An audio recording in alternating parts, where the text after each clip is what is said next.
Es fundamental recalcarle que ya recibimos a los magistrados anteriormente, quienes nos han brindado información detallada sobre el sistema TREP, y también hacerle saber que si puede hacer en un tiempo prudente y lo más conciso posible su argumento, ¿verdad? Entonces, le cedo la palabra, estimada magistrada, y bienvenida nuevamente.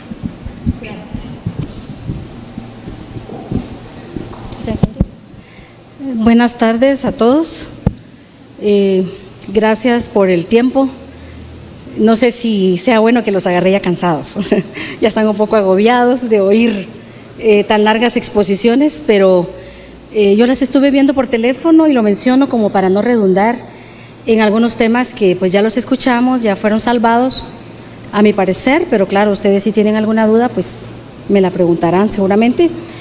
Gracias por la oportunidad que tenemos de poder conversar de este tema, más allá de que sea un requisito de la ley, pues es un tema importante porque nos atañe a todos, no solo a los antejuiciados, sino también es un tema de país. Yo quiero iniciar, si me lo permiten. Voy a hablar más que todo de la parte del amparo, para no redundar en lo que ya hablaron. Yo le traigo una copia, señor presidente, a usted, de todo el expediente, porque escuché ayer con lo del MP que no tienen casi nada, pero también le voy a dejar una USB donde está en electrónico, lo mismo, para que se lo pueda compartir a los demás colegas.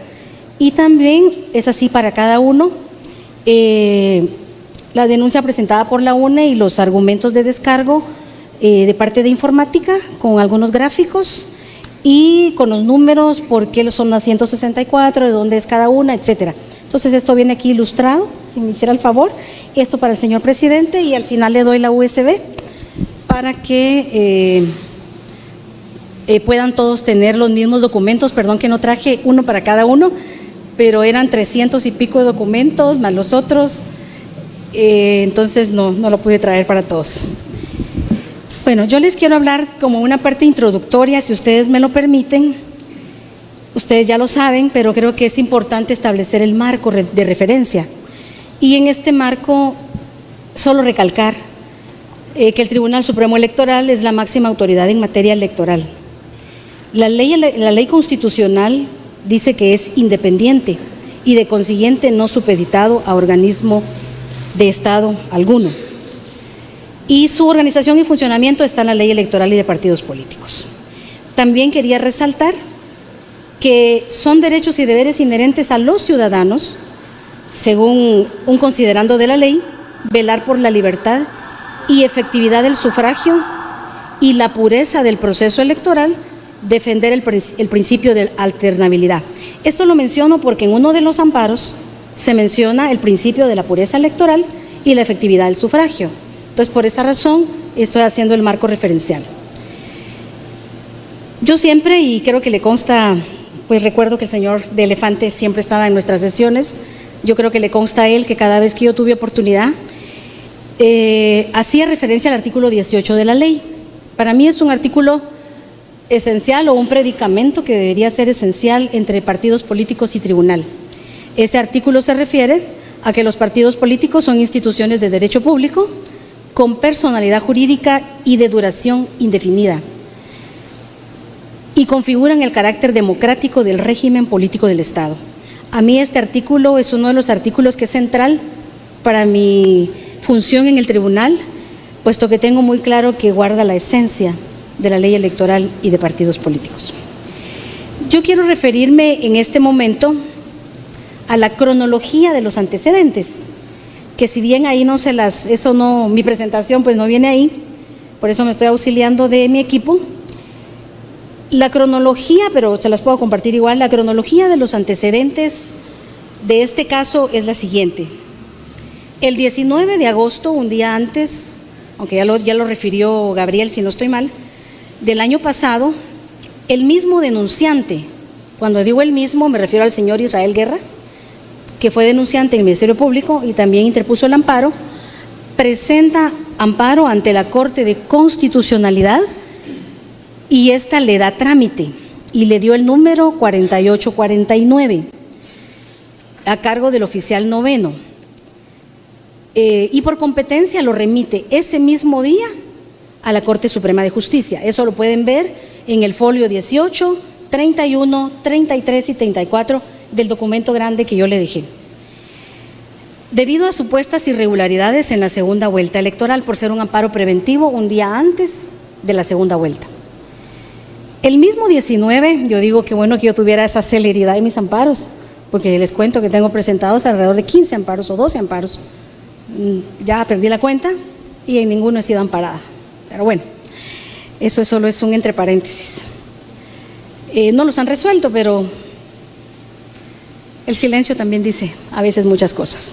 El mismo 19 de agosto, la Corte Suprema de Justicia recibe los antecedentes de la Corte de Constitucionalidad, porque dijimos que por competencia se regresaba a la Corte Suprema de Justicia, y le da otro número al amparo. Eso es para que no nos confundamos de que van a ver en los documentos que hay dos números de amparo, pero es exactamente el mismo. Cuando llega originalmente a la CC, tiene el número 4849. Cuando es trasladado por competencia a la Corte Suprema, tiene el número 2842. Es el mismo amparo. El mismo día, por eso me quedo asustada, pero está bien, es preventivo, decreta el amparo provisional a favor del denunciante y del partido político UNE y ordena al Tribunal Supremo Electoral que en 3 días, pasado el evento electoral, es decir, solo faltaba un día, el 20, 3 días después, debía rendir un informe sobre las acciones adoptadas respecto a los inconvenientes o supuestas irregularidades que denunció el partido UNE a través del amparo. El 23 de agosto, justamente a los 3 días que le dieron al Tribunal Supremo Electoral, rinde su informe, donde acredita el cumplimiento de todo lo ordenado. No necesitaba 3 días para acreditarlo, porque todo ya había sido cumplido con la debida antelación. Más bien fue una recopilación de documentos y de pedirle a alguien que hiciera en conjunto un solo informe. Y les menciono esto porque no es que en 3 días se puso a cumplir algo de lo que ya había ocurrido, sino simplemente informa de lo que ya aconteció. Eso está en el folio, el informe del tribunal, que se lo mandó a la Corte Suprema, en el folio 38 al 77 de este documento grueso que les pasé, y también del folio 101 al 141. El denunciante pide asistencia el mismo día que estamos cumpliendo. El denunciante, es decir, el partido político UNE, pide asistencia para la debida ejecución del amparo provisional, porque lo que habían otorgado era amparo provisional, como consecuencia del cual habían ordenado ciertos asuntos, que ya cumplimos en esa fecha, en tiempo. Por eso no es cierto lo que escuché ayer, que hay desobediencia o cosas así que mencionaron, con todo respeto para quienes se expusieron, pero no es cierto.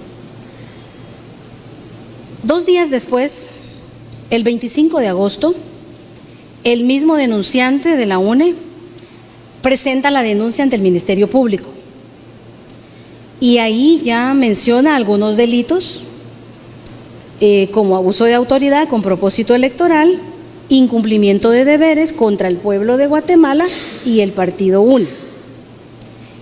Es muy importante acotar que el partido político que interpuso el amparo y después la denuncia, 6 días después, nunca agotó las impugnaciones ante el Tribunal Supremo Electoral que la ley electoral le permite.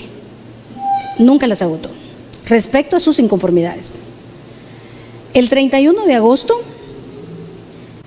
el Ministerio Público traslada esa denuncia, es decir, otros 5 días después, una velocidad increíble, lo traslada para control jurisdiccional al juzgado octavo de primera instancia. Le corresponde, como es pluripersonal, al juez A penal, y el número de expediente es el 1074-2023 00327. Ayer se los mencionaron, ese mismo número. Del 31 de agosto, que es la última fecha que les menciono, nos vamos hasta que hubo actividad el 18 de octubre del año pasado. Después de seguramente la Corte Suprema, que era la anterior Corte, pero la Corte Suprema es un órgano, es una institución, no importa sus integrantes, la Corte Suprema suspende en definitiva el trámite del amparo. y revoca el amparo provisional que había dictado el 19 de agosto. Eso es muy importante, les voy a decir por algo. Está en el folio 164 al folio 167. Yo creo que me gustaría dejarles esto también porque esta cronología creo que les podría ahorrar muchísimo tiempo, porque hay documentos que los repiten y no sé la finalidad, pero lo repiten mucho. Voy a detenerme en lo que dijo la Corte Suprema, pequeños párrafos, extractos, cuando suspende en definitiva el trámite del amparo y revoca el amparo provisional. Es importante porque los mismos hechos de este amparo son los mismos de la denuncia. Y entonces, este caso ya judicializado, pero en la vía constitucional, que es mayor que la vía ordinaria, de donde a ustedes les remitieron las diligencias de antejuicio, ya conoció, ya resolvió. Y es una justicia constitucional que jerárquicamente es mayor. Entonces, para mí es muy importante mencionarles en los folios que les dije, dice la Corte: es procedente suspender el trámite de la presente garantía constitucional de amparo, ya que no tendría ninguna incidencia en la esfera jurídica del postulante, derivado que las consecuencias jurídicas que podrían devenir del pronunciamiento de fondo ya no podrían surtir efecto. En cuanto a la falta de materia, también dice que hay falta de materia, y para acreditarlo cita senda jurisprudencia de lo que significa la falta de materia. En la parte resolutiva de esa resolución de la Corte Suprema, dice en la parte dispositiva, en el numeral Romanos 1, suspende en definitiva el trámite del presente amparo promovido por el Partido Político Unidad Nacional de la Esperanza, UNE, a través de su secretario general y representante legal, Víctor Israel Guerra Velázquez, contra el Tribunal Supremo Electoral. 2, Romanos 2, se revoca el amparo provisional decretado del 19 de agosto del 2023 por lo considerado. Y hay un numeral tercero que se refiere a que no se condenan costas. Siguiendo con la cronología, no conforme el partido UNE, apela esta resolución y entonces llama la atención, solo es un paréntesis, llama la atención que ya no es el señor Guerra, sino lo presenta un mandatario judicial. Bueno, no importa, le dan trámite. Eso fue el 25 de octubre, o sea, el 18 de octubre se suspende el trámite y el 25 ellos presentan una apelación, folio 169 al 178. La CC inmediatamente ese mismo día admite la apelación y solicita antecedentes a la Corte Suprema de Justicia, folio 179. Y nos vamos hasta el 20 de noviembre del año pasado. La Corte de Constitucionalidad, después de algunas consideraciones que me voy a permitir rápidamente mencionarles, declara sin lugar la apelación y confirma el auto de suspensión definitiva y revocatoria del amparo. Folio del 181 al 190. Sí me gustaría mencionarles algunas consideraciones porque me parece que vale la pena y por eso yo inicié con los principios de la pureza del proceso electoral, porque la Corte de Constitucionalidad los menciona.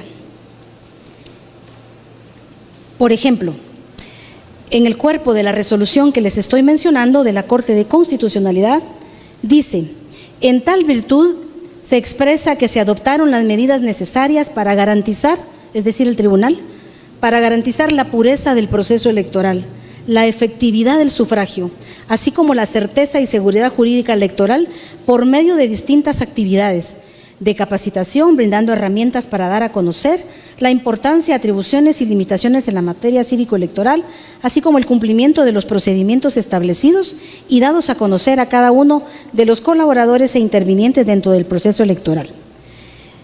Sigue. Sin embargo, voy a irme a otro párrafo donde dice: por este motivo, el Tribunal Supremo Electoral, con apego a la ley de la materia y la voluntad popular, garantizó la pureza del proceso electoral, siendo igualitario para los candidatos postulados por las organizaciones políticas. C.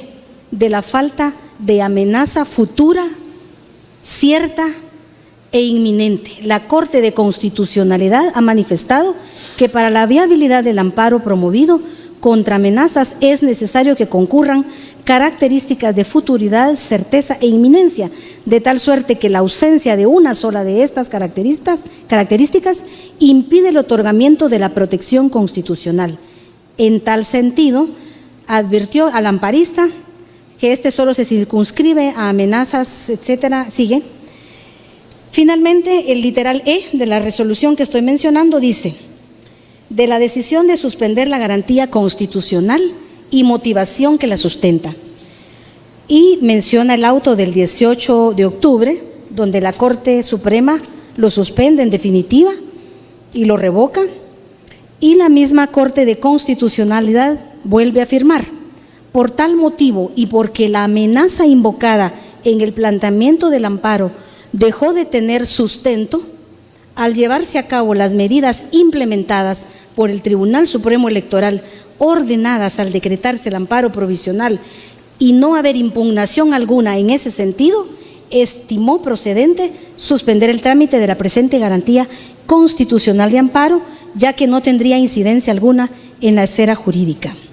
Luego habla de la apelación, ahí estaba hablando de la resolución de la Corte Suprema, después de la apelación, y dice que la resolución del Tribunal de Amparo de primer grado, es decir, de la Corte Suprema de Justicia, es carente de fundamentación.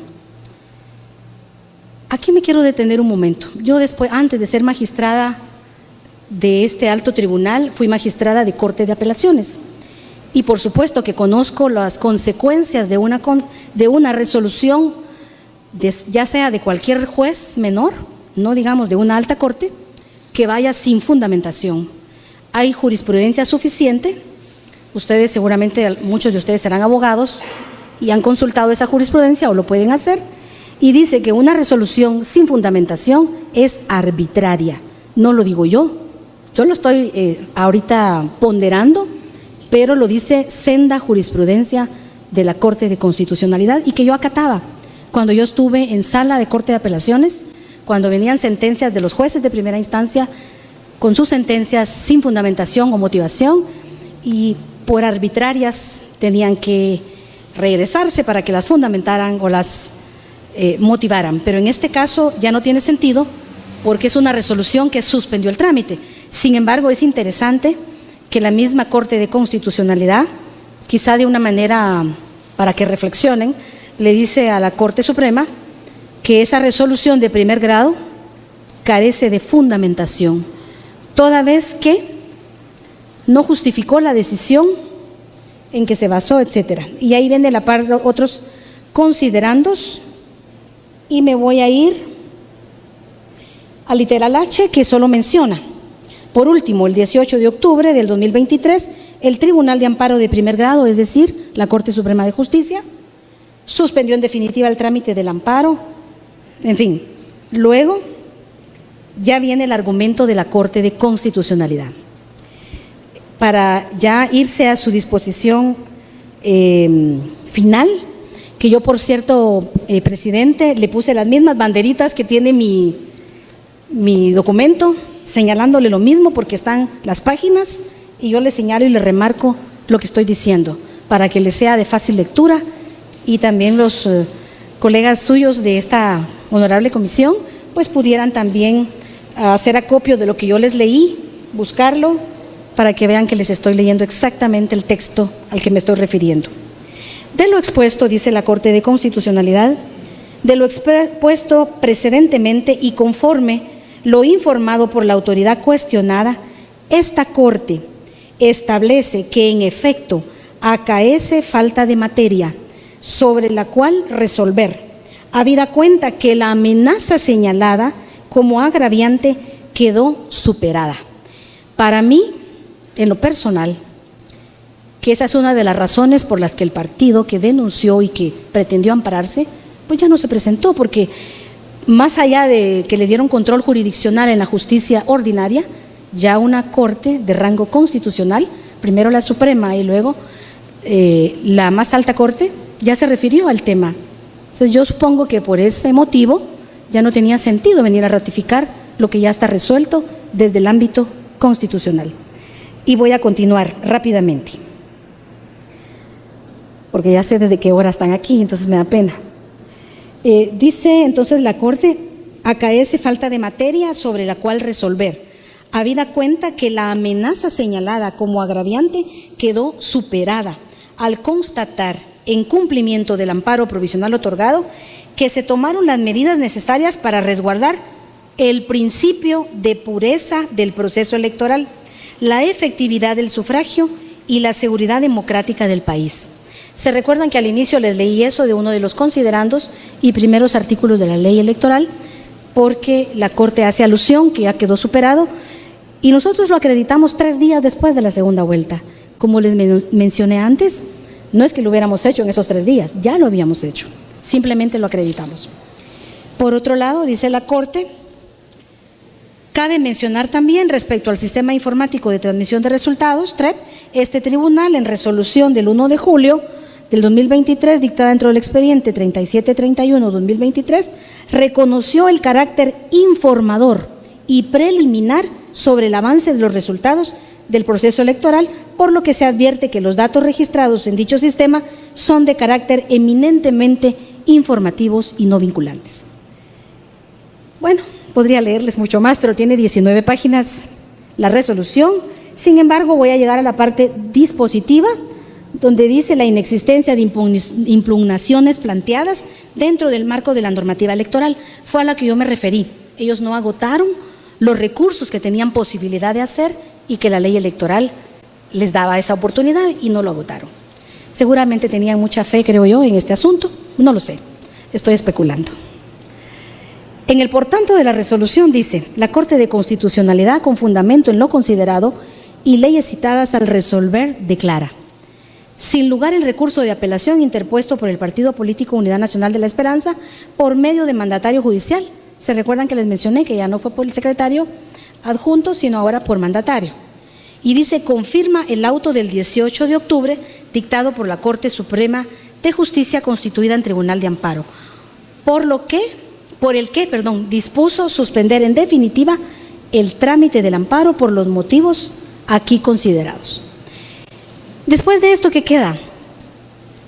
¿Qué queda? Solo queda que al Tribunal Supremo Electoral se le mande la ejecutoria, es decir, una certificación de esta resolución, y ya ocurrió.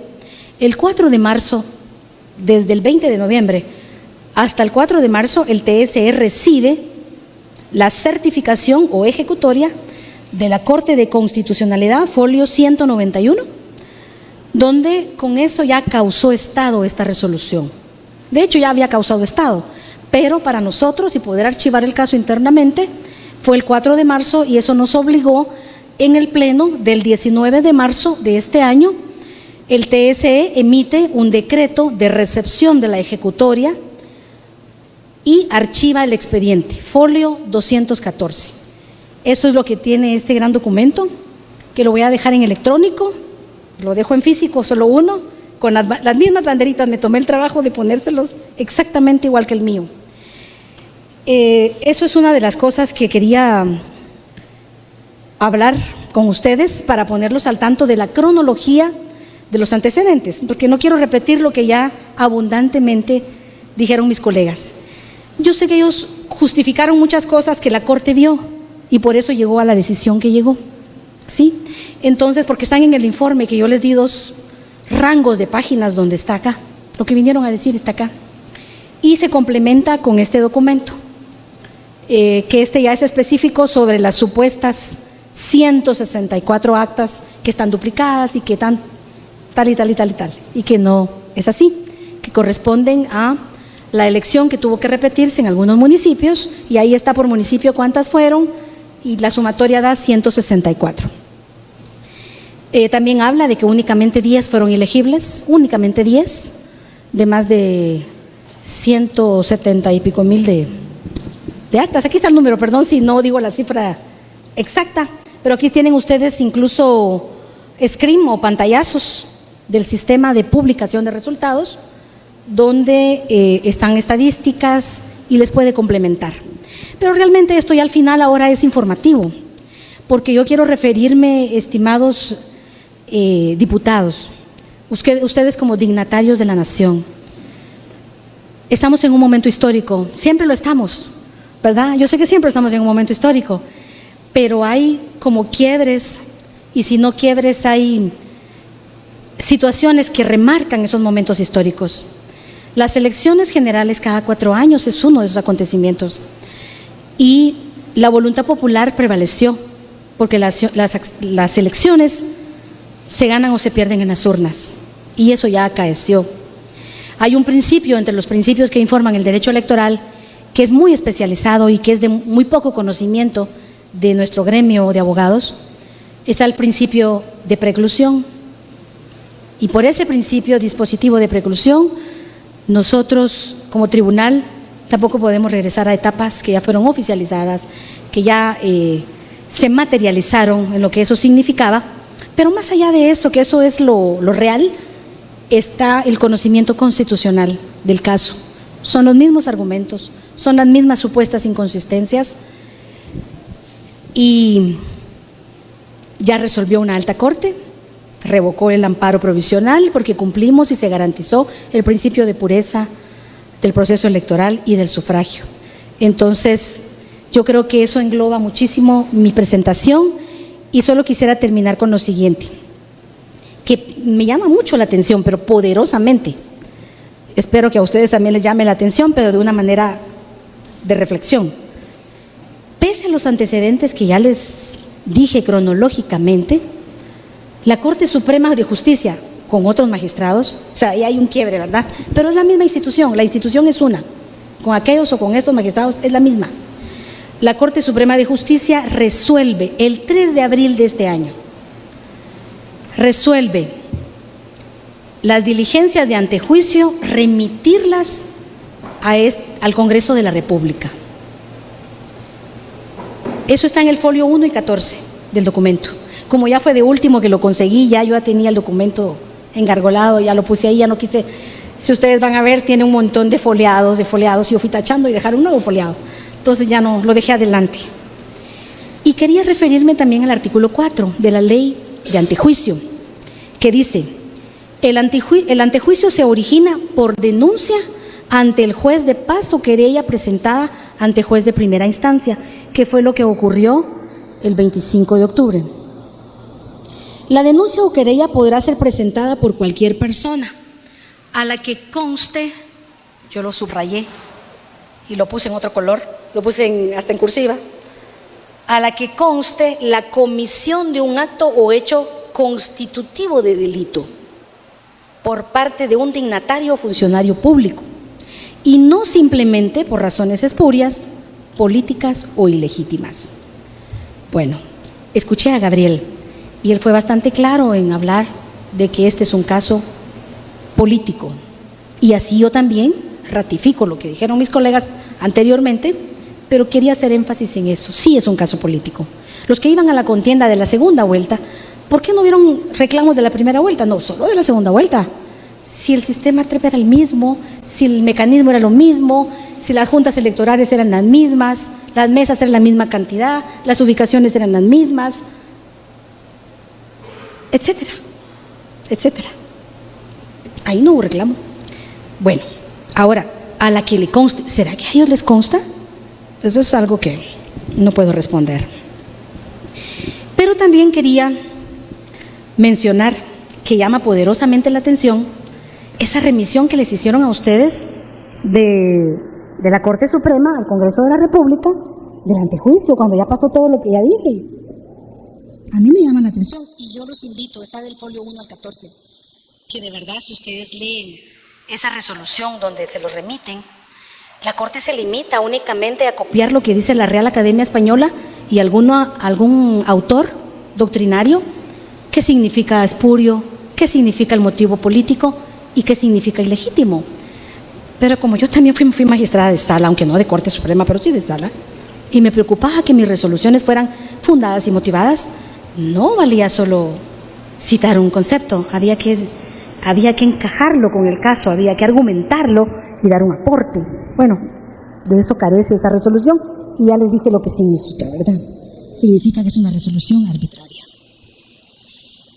Los aspectos relevantes que se incumplieron, pues son muchos, porque no hay fundamentación, no hay motivación, y la misma Corte dice que, citando jurisprudencia, que la Corte no puede ser un solo mero tramitador, y como mero tramitador solo recibir las diligencias de antejuicio y sin mayor análisis remitirlo.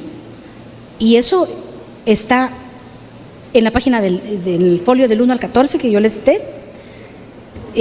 Se limita a copiar resumidamente lo que les dije, los motivos de interposición del denunciante, y por lo tanto para mí eso es delicado de una alta corte. Voy a cerrar para dejar que me pregunten con esta última frase, que me gustó porque creo que se apega mucho. Este Congreso actual tiene la gran oportunidad y que no sé cuántos son nuevos, pero creo que la mayoría, yo miro caras jóvenes y nuevas. La experiencia también vale, lo tengo que decir porque también yo tengo 26 años en el ejercicio del Estado. Desde que me gradué, mis 26 años de graduada, todos he trabajado en el Estado. Y entonces también para mí, si no desarrollamos una cultura democrática, constante y viva, no discursiva. Discursiva, podemos escribir un poema aquí ahorita, bellísimo. Repito, si no desarrollamos una cultura democrática, constante y viva, capaz de implicar, en el buen sentido de implicar, ¿verdad?, a los que fueron candidatos ahora autoridades, es decir, a ustedes, ellos, o sea, los votantes,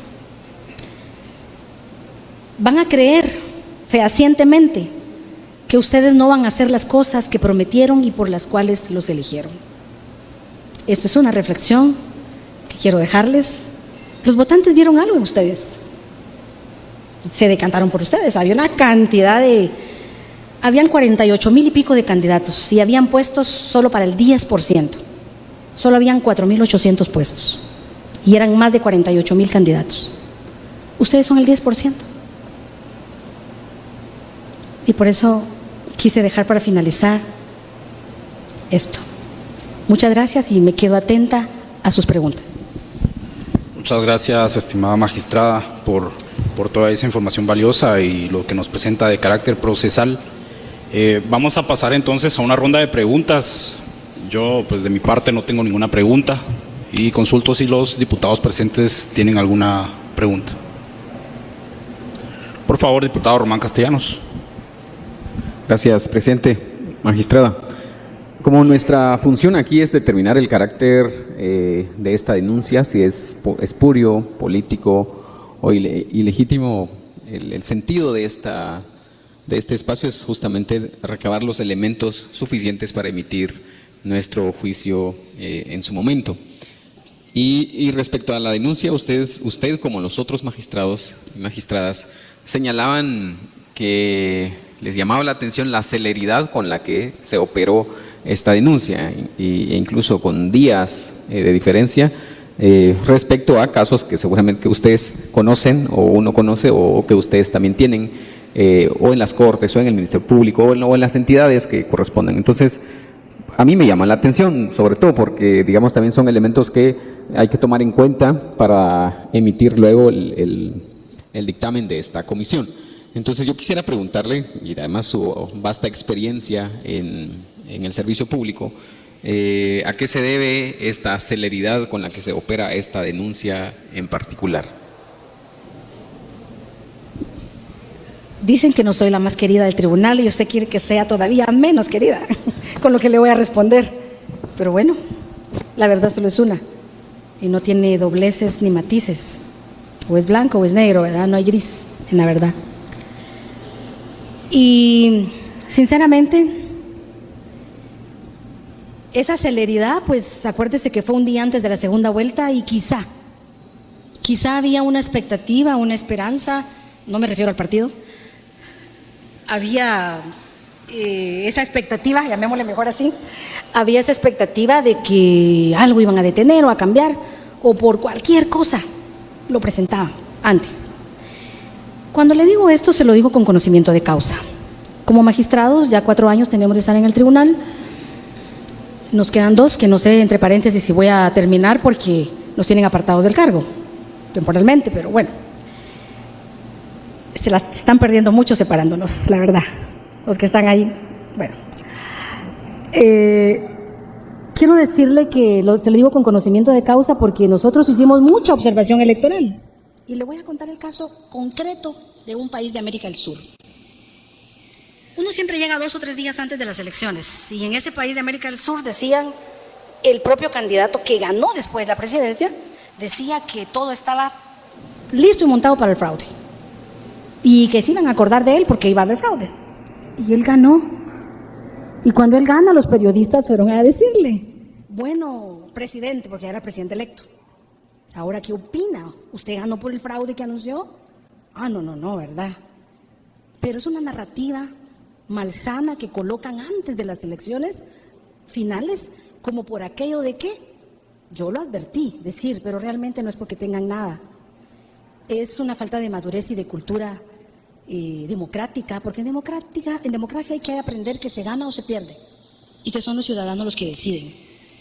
Entonces, para mí, la celeridad era esa, estar preparados por cualquier cosa, y que tal vez nosotros no teníamos ese informe para acreditar todo lo que nos pidieron.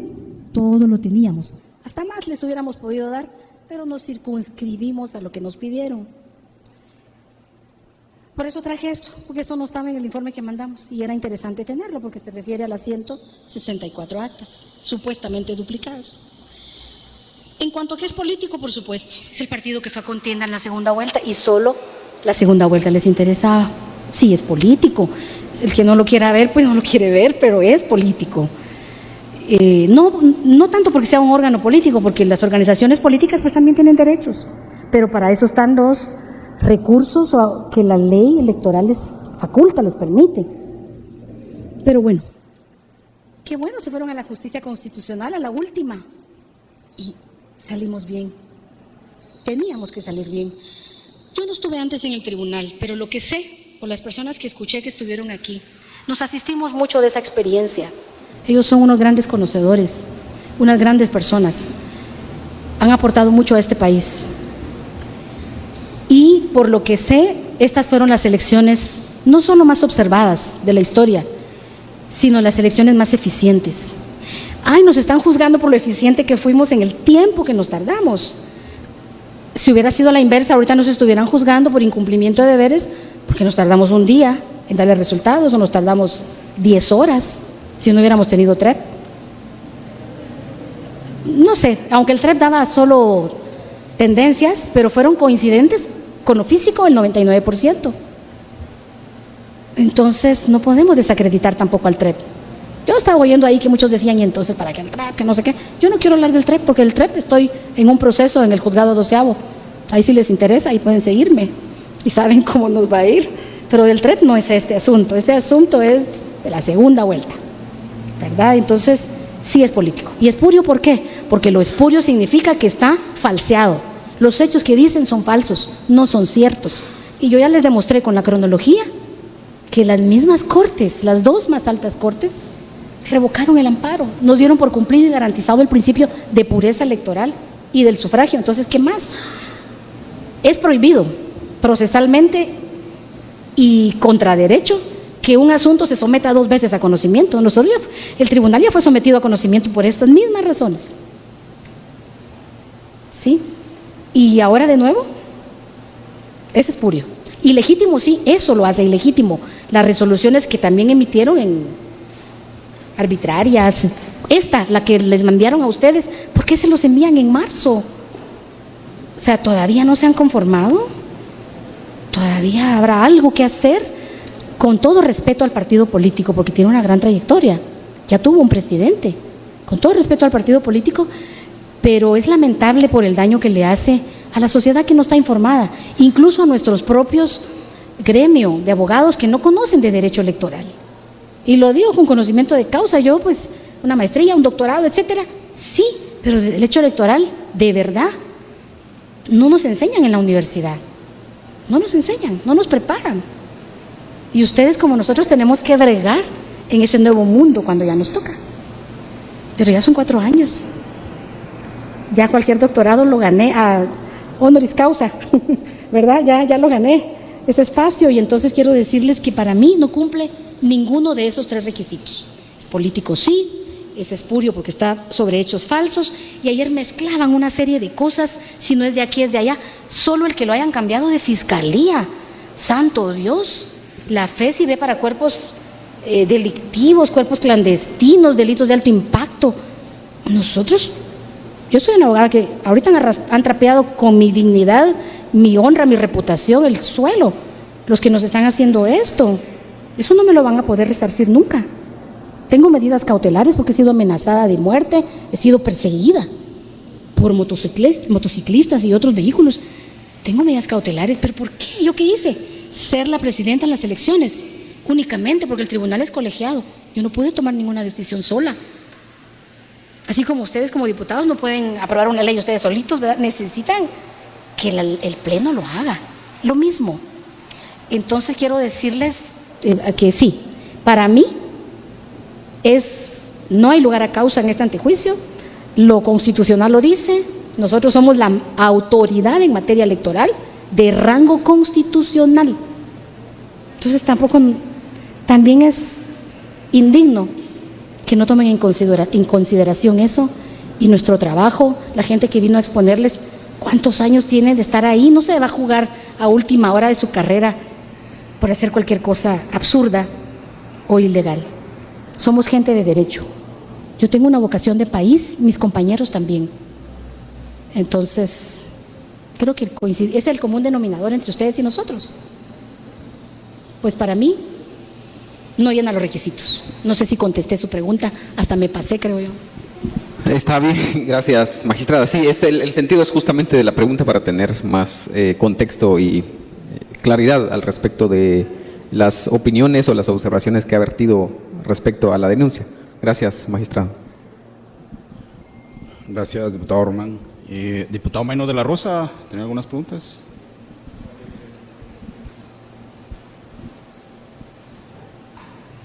Muchas gracias, presidente. Muchas gracias, señora magistrada, por la ilustración de la cronología que nos presentó. Creo que sin duda viene a abonar mucho el expediente que estamos tratando de integrar en aras de que esta comisión pues concluya un informe sumamente objetivo y en respuesta a los intereses eminentes de la población guatemalteca. Pues aunque no queramos, digamos, tocar el tema del TREP en el literal C de la denuncia, pues hace alusión a eso.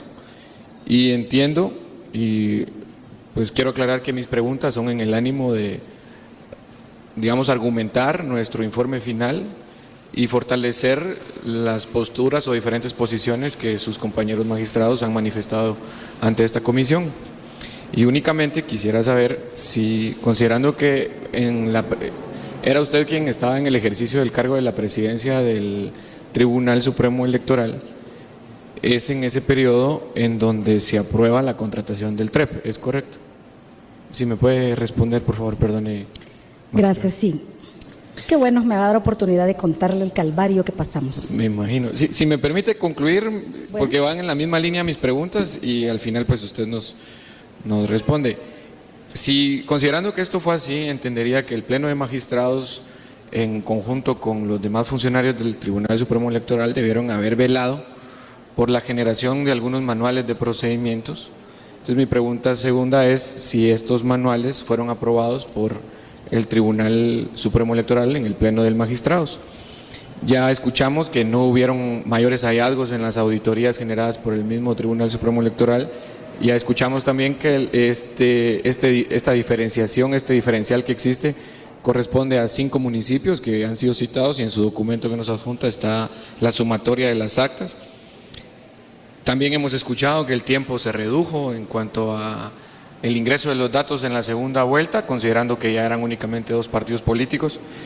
Y pues lo que escuchamos, que francamente como guatemalteco me permito exponer, que no estoy muy de acuerdo, es con que finalmente se ha invertido una cantidad tan onerosa, que eran 148 millones de quetzales, sin contar el equipo de cómputo, etcétera, etcétera. Desconozco a qué cantidad llegó la inversión que se hizo en este tipo de equipo, porque el auditor del Tribunal Supremo Electoral hoy manifestaba que pues no le prestaron mayor importancia a esto, considerando que no eran datos oficiales los que generaba, sino únicamente preliminares. Pues en relación a eso van mis dos preguntas. Primero, ya me respondió usted sí, que en efecto fue bajo la presidencia suya y que fue el Pleno de Magistrados quien aprobó la contratación del TREP. Y segundo, el tema de la generación de los manuales de uso y procedimientos. ¿Y bajo qué criterios fue adquirido o desde un punto de vista técnico? Yo me supongo que en el procedimiento administrativo existieron dictámenes técnicos de la parte informática. Si usted recuerda cuáles fueron algunos de esos criterios técnicos bajo los cuales se adquiere este sistema TREP, considerando el costo-beneficio que para el Estado representaría. Muchas gracias, señora magistrada. Gracias porque me da una gran oportunidad. Empecemos por la primera. Voy a contarles la cronología también de la compra del TREP. En el año 2022, por primera vez, este honorable Congreso hace un anticipo presupuestario a cargo de las elecciones. Nosotros lo gestionamos, prácticamente yo, porque sabía que me tocaban, y no queríamos que nos pasara como contaban nuestros colaboradores que tienen mucho tiempo de estar ahí, de que a última hora comprando lo que fuera, cualquier cosa, porque se ponían el último año y no les entregaban. Y bueno, con todas esas historias corroborables, empezamos en el 2022, en la presidencia del magistrado Rojas. Él me entregó la presidencia en agosto de ese año, pero empezamos. Y consta que la primera vez que lanzamos el evento como algo normal, como una licitación normal, cuando digo esto es en el comparativo, que en la ley electoral dice que en año electoral podemos hacer compras directas. Bueno, regreso. Hicimos una licitación normal por transparencia y ya que teníamos los recursos y le pusimos 6 componentes. Los 6 componentes incluíamos biometría, para que no pasaran muchas cosas que ahora mencionan y para fortalecer al tribunal y modernizarlo. Bueno, le incluía biometría, telecomunicaciones, sala de prensa, incluía el TREP, el sistema informático, no recuerdo qué más, creo que el servicio a la nube, etcétera. Eran 6 componentes. Apenas el evento lo subimos y solo cayó un oferente, el único que participó. Podían participar 6, uno por cada elemento o uno por todo, como quisiesen, porque podía ser, si alguien aplicaba por todos los componentes y tenían la capacidad, o por 4 o por 3, era un contrato que se llama llave en mano, que en el mundo mercantil ese contrato es muy conocido.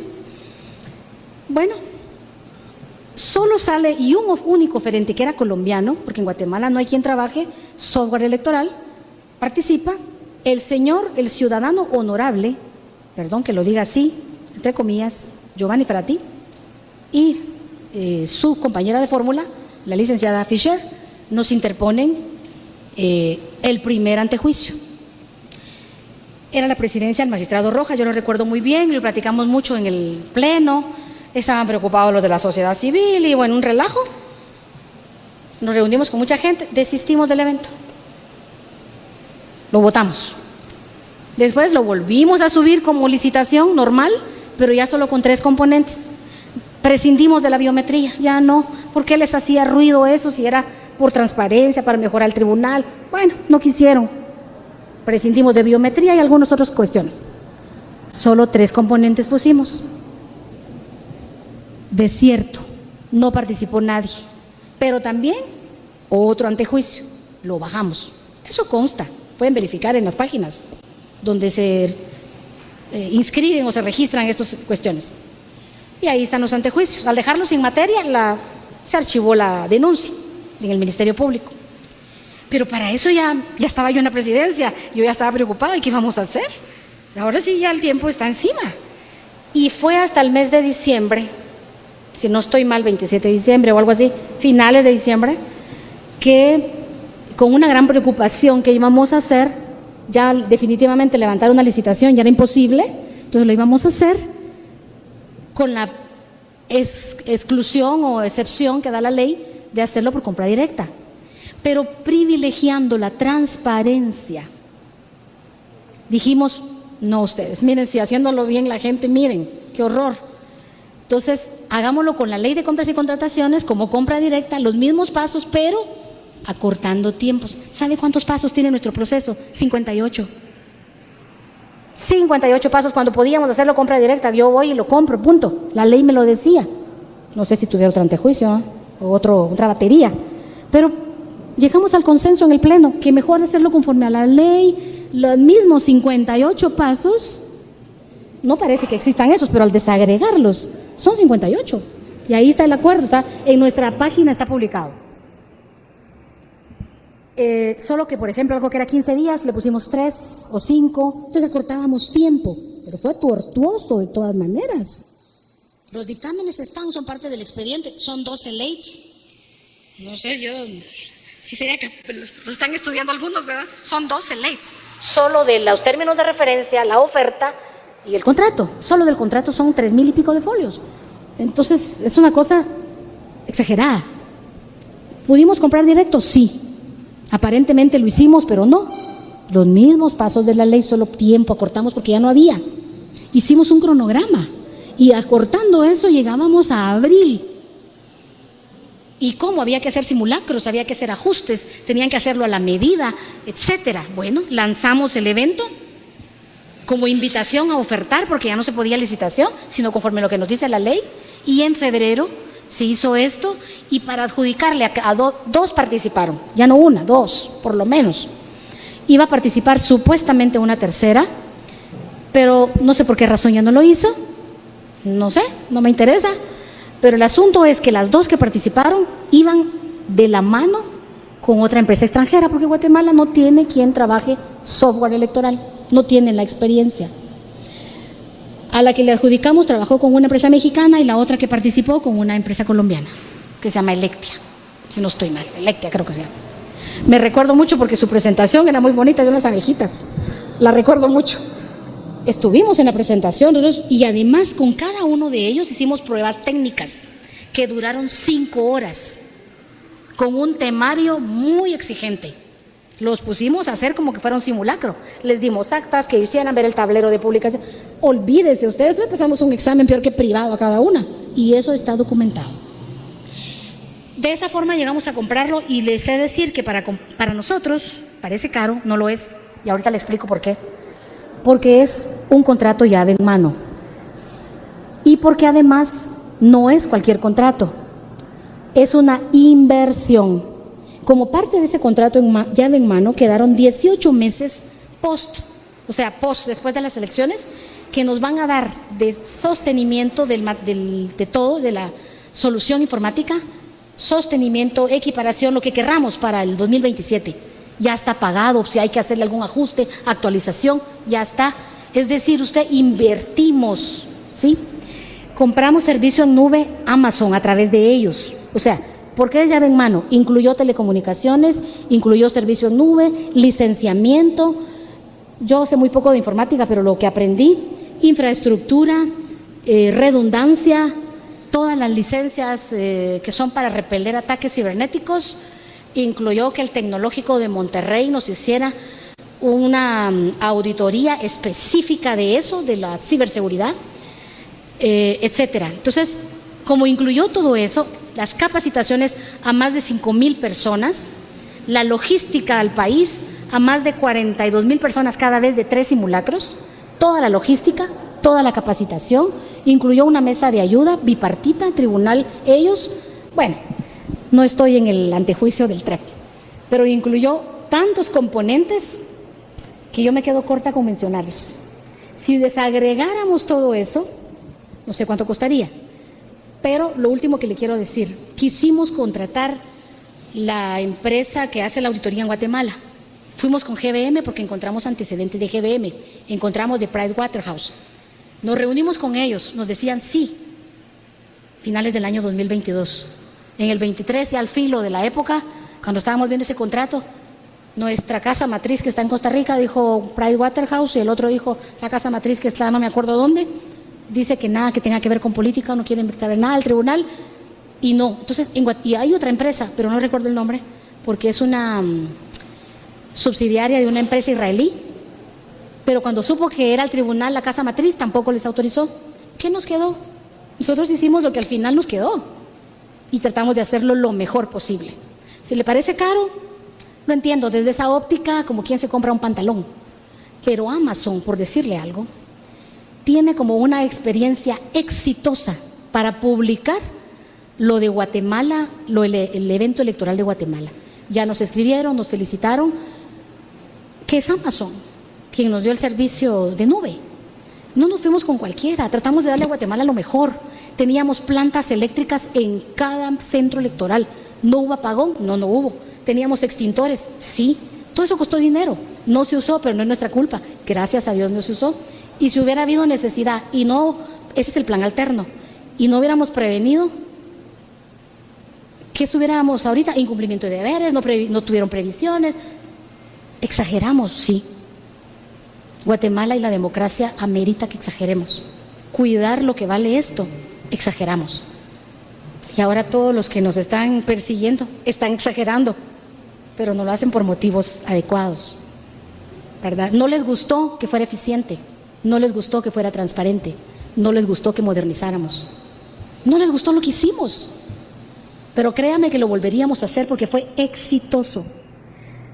Si algún día tienen tiempo, si les interesa, pueden leer los informes nacionales e internacionales de observación electoral. Se quedan cortos con lo que yo le estoy diciendo, porque es malo que uno de sí mismo hable también. Habla de Guatemala y del proceso electoral, que fue ejemplar, que no hay otro en el mundo que haya sido con el civismo que se llevó a cabo en Guatemala, etcétera, etcétera. Entonces, ahí están los informes, no lo digo yo. Como consecuencia de nuestros 4 años de trabajo, Guatemala forma parte en la Junta Directiva de la Asociación Mundial de Órganos Electorales. AWEB son las siglas, porque están en inglés. Y somos vicepresidentes de la Red Mundial de Órganos Electorales por 5 años. Y vamos a volver a ser electos en AWEB, me parece, ya estamos en eso.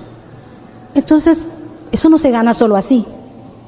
Pero en Guatemala no aprecian nuestro trabajo. En Guatemala no lo aprecian, pero fuera de Guatemala sí lo aprecian. Nos encantaría que a través de ustedes, estimados dignatarios de la nación, ustedes sí apreciaran el trabajo que por esta democracia y por este país hizo el tribunal, lejos de seguir la comparsa de descrédito que nos han generado, cuando hicimos todo lo mejor por este país. Nosotros sentimos que cumplimos nuestra misión. No ha terminado, pero ahí estamos. ¿Qué cosa no le contesté? Perdón, señora magistrada. Solo entiendo que hicieron algunas... Bueno, para empezar me queda muy claro, creo que eso es parte del ejercicio, dejar evidenciado y claro de que, por ejemplo, la inversión que se hizo en este sistema finalmente no es para un único proceso electoral, sino entiendo que es para el siguiente también. ¿Y para cuántos más procesos electorales? Como mínimo 2.